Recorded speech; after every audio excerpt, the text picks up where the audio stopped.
ወደቡን ካልሰጠናት ሰላም አናገኝም ግብጽና ሱዳን ወሰኑ። የጀነራል ጻድቃን ህልም ሆነ። አሰብ ወደብ ለኢትዮጵያ ተወሰነ። ግብጽና ሱዳን በቃን አሉ። ታሪካዊ ስምምነት ሊፈረም ተቃርቧል። ኤርትራ በባህር በሩ የመወሰን ስልጣን የላት መባሉ ደግሞ አነጋጋሪ ሆኗል። አሰብን በተመለከተ አስመራን ያስደነገጠ መረጃ ሾልኮ ወጥቷል። በከባድ ጎርፍ ቁጣ የተቀጡት ሱዳንና ግብጽ እጅ ሰጥተዋል።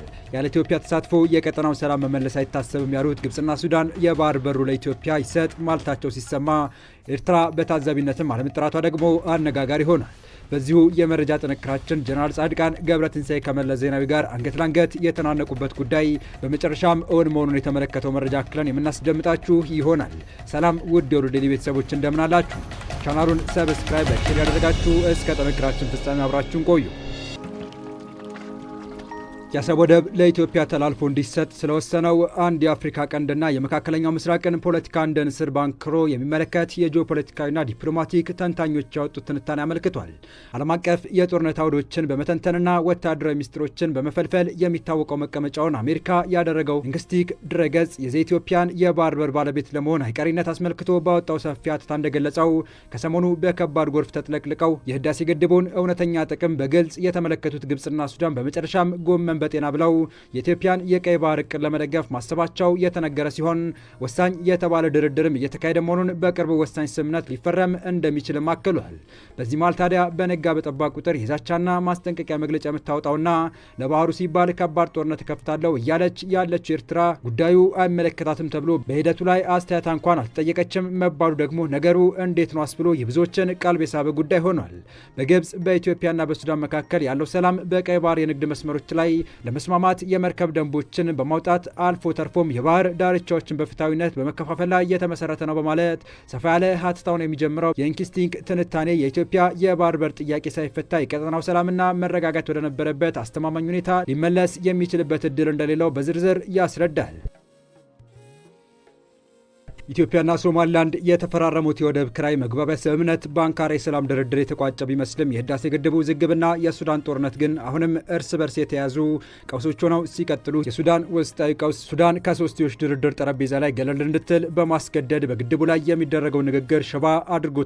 የሚቀጥለው የኢንኪስቲክ ሀተታ ገጽ ደግሞም ኢትዮጵያ በሁለንተናዊ የልማትና ትራንስፎርሜሽን ሂደት ላይ ስትቀጥል፣ ግብጽ ደግሞ የአዲስ አበባን ፖሊሲዎች ከሚቃወም መንግስታት ድጋፍ መደገፍና ማጠናከርን ዋነኛ ስራዬ ብላ መያዟ የሱዳንን ግጭት ለመፍታት የሚያስፈልገውን ቀጠናዊ መግባባት አድርቆታል። ቀጠናዊ ውጥረቱን ለማርገብና የሱዳንን ሰላም ለመመለስና የአባይን ሽኩቻ ለመቋጨት ቀላሉ መንገድ በመሰረታዊ የንግድ ንድፍ ሀሳብ ላይ የተመሰረተ መሆኑን በሶስቱ ሀገራት እንደታመነበት የሚገልጸው ሀተታው እሱም በግብጽ በሱዳንና በኢትዮጵያ መካከል የሶስትዮሽ ስምምነት መፍጠር ሲሆን ሀገራት አንድ ላይ ሆነው የቀይ ባህርን የንግድ መስመሮች ማስተዳደር፣ የመርከብ ደንቦችን ማውጣት፣ አልፎ ተርፎም የባህር ዳርቻዎችን መከፋፈል እንደሆነ ገልጿል። በዚሁ የሶስትዮሽ ድርድር ኢትዮጵያ የረጅም ጊዜ ፍላጎቷ የሆነውን ቀይ ባህርን በተጨማሪ አሁን ላይ የሱዳን ዋና ከተማ ሆኖ እያገለገለ ባለው በፖርት ሱዳን በኩልም የማግኘት እድል ሲኖራት፣ በዚሁ የባህር በር በኩል ኢትዮጵያ የንግድ መብቶችን ብቻ ሳይሆን ሱዳን ከዚህ ቀደም ሌሎች የውጭ ሀገራት ያቀረበችውን የባህር ኃይል ሰፈር እንድትገነባ የሚፈቅድላት ይሆናል የተባለው።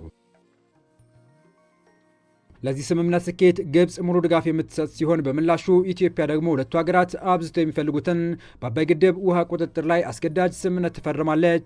ይህም የውሃ ማጠራቀሚያውን በምን ያህል ፍጥነት መሙላት እንደምትችልና በድርቅ ወቅት ምን ያህል መጠን ውሃ የታችኛው ተፋሰስ እንደሚለቀቅ በቃል ሳይሆን በዓለም አቀፍ ደረጃ እውቅና ያለው ስምምነት ትፈርማለች የተባለ ሲሆን በአንድ በኩል የኢትዮጵያን የባህር በር ፍላጎት ሲያሟላ፣ በሌላ ወገን ደግሞ በካይሮና በካርቱም ያለውን ስጋት ለማቃለል ረጅም መንገድ ይጠቅማል ተብሎ ተስፋ እንድጣለበት ዘገባው አክሎ ይገልጻል።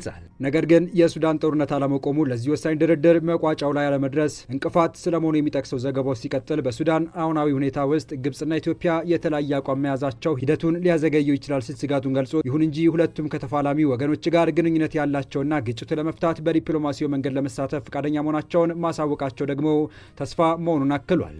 በመሆኑም ግብጽና ኢትዮጵያ ጠላትነታቸውን ወደ ጎን አድርገው በአንድ ከተሰለፉ ከአፍሪካ ህብረት እና ከአረብ ሊግ ያልተቆጠበ ድጋፍ ጋር ተዳምሮ በሁለቱ የሱዳን ተፋላሚዎች መካከል ሰላማዊ ንግግሮች እንዲደረጉና ጦርነቱ ቆሞ ወደ ሶስትዮሽ ስምምነቱ ፍጻሜ እንዲደርሱ የሽምግልና ሚና ይኖራቸዋል ካለ በኋላ የጨዋታ ፍጻሜው የሱዳን አዲስ የአንድነት መንግስት ይሆናል። እናም የፖርት ሱዳን ስምምነት ተብሎ ሊጠራ የሚችለውን ለመፈረም የሚያስችል ጠንካራ መሰረት ይጥላል ሲልም አክሏል።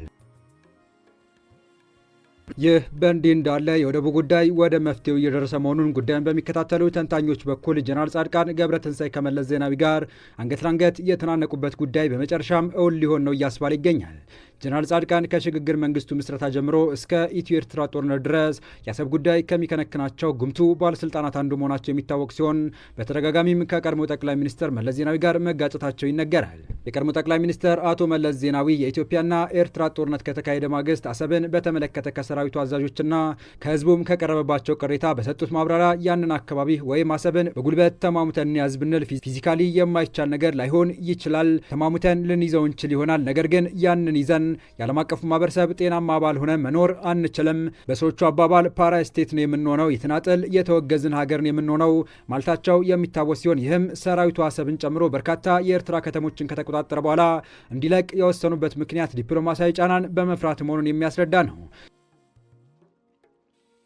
ይሁን እንጂ በርካቶች የመለስን ማብራሪያ እንዴት የትውልድ መጻኢ ሁኔታ በተሳሳተ ዓለም አቀፋዊ እይታና የስጋት ትንተና እንደተወሰነ የሚያሳይ መሆኑን እየገለጹ እየሞገቱ ቆይተዋል።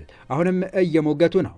በወቅቱ አቶ መለስ ሁኔታውን ለማስረዳት የገለጿቸው ዓለም አቀፋዊ ጫናና ወቅታዊ ሁኔታዎች ኢትዮጵያን የሚያክል ትልቅ አገር የባህር በር አልባ መሆኗ ከሚደርስባት ኪሳራና የደህንነት አደጋ የሚበልጥ እንዳልነበረ ዛሬ ድረስ የችግሩ ገፈት ቀማሽ የሆነው እኛ ምስክር ነን። የአቶ መለስ የትግል አጋር የነበሩት አቶ ገብሩ አስራት ሉዓላዊነትና ዲሞክራሲ በኢትዮጵያ መጻፋቸው ላይ ህወሓት ወይም ኢህአዴግ የኤርትራን ነጻነት ሊቀበል ድንበርና የባህር በርን በተመለከተ ጥረት ያለ አቋም ሊኖረው ይገባ ነበር። በዚህ ረገድ ኤርትራ ከኢትዮጵያ ከተገነጠለች በኋላ እጅግ አወዛጋቢ የሆነው የድንበር ጥያቄ ሳይነሳ ቀረ። ከታሪክም ከህግም የኢትዮጵያ የሆነው አሰብ የባህር በር ጥያቄም እንዲሁ ተዳፍሮ ቀረ። የባህር ባለቤት የነበረችው ኢትዮጵያም ባህር አልባ ሆና ለከባድ የውጭ ተጽዕኖ ተዳረገች ሲሉ ጸጸታቸውን አስፍረዋል።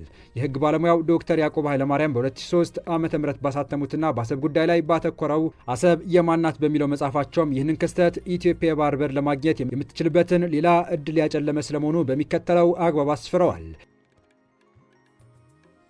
ጦሩ ግስጋሴውን ቀጥሎ አሰብን ወደ ኢትዮጵያ ማጠፍ ያስችል የነበረው ሁኔታ በፖለቲካ መሪዎች ድክመት ወይም ሆን ብሎ ኢትዮጵያን ወደብ አልባ ለማድረግ በመፈለግ የኢትዮጵያ መከላከያ ኃይል አሰብ ዘልቆ በቁጥጥር ስር ማድረግ አልቻለም።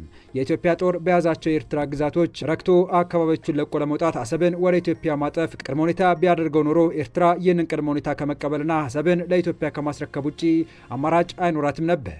የኢትዮጵያ የባህር መብት ከመነሻውም ከተባበሩት መንግስታት ድርጅት ጀምሮ 4 ሀያላን ሀገራትና ሌሎችም የሚደግፉት ነገር ስለነበረ በዚህ እርምጃዋ ኢትዮጵያ በዓለም አቀፍ ማህበረሰብ ነቀፌታ አይደርስባትም ነበር ሲሉ በአቶ መለስ ስለ ሁኔታው በምክንያትነት የቀረበውን ከላይ ያስቀመጡትን ሀሳብ የሚሞግት ሀሳብ አስፍረዋል። ይህንን የገብሩ አስራትና የዶክተር ያዕቆብ ሀሳብ የሚጋሩትና በተደጋጋሚ ከጠቅላይ ሚኒስትር መለስ ዜናዊ ጋር የተከራከሩት የቀድሞ የሀገሪቱ ጠቅላይ ኤታማዦር ሹም ጀነራል ጻድቃን ገብረትንሳኤ ለዘመናት አብሯቸው የቆየውን ቁጭት እንዲወጡ ከጠቅላይ ሚኒስትር አብይ አህመድ ያልታሰበ መከላከያ ሰራዊትን የመቀላቀልና በኃላፊነት የመምራት እድል በተሰጣቸው ማግስት ኢትዮጵያ በግብጽና ሱዳን እጅ መስጠት ኢትዮጵያ አሸናፊ ሆና በሰላማዊ መንገድ ወደ ቀይ ባህር ልትመለስ መንገድ ጀምራለች የሚለው መረጃ ታዲያ የጀነራሉን የዘመናት ህልም እውን ሊሆን ተቃርቧል እያስባለ ይገኛል።